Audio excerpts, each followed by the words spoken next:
So turning to the first substantive matter, that is the perils of HSR avoidance, the Canon-Toshiba transaction.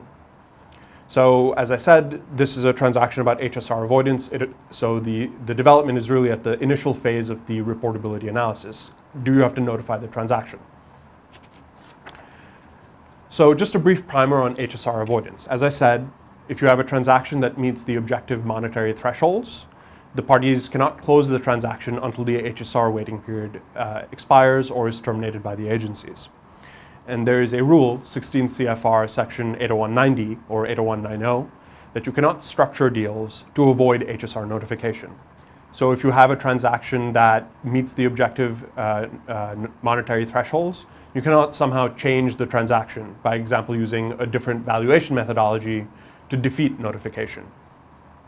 That said, the agencies recognize that there are many legitimate business reasons for how you structure a transaction.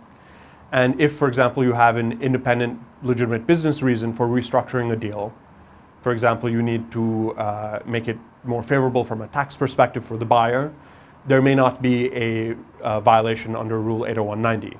So, and that is ultimately a fact-sensitive analysis, but I just want you to be aware that there is, in fact, you can structure transactions in a legitimate manner, a secondary consequence of which may be to avoid HSR notification. But as I said, fact-sensitive analysis.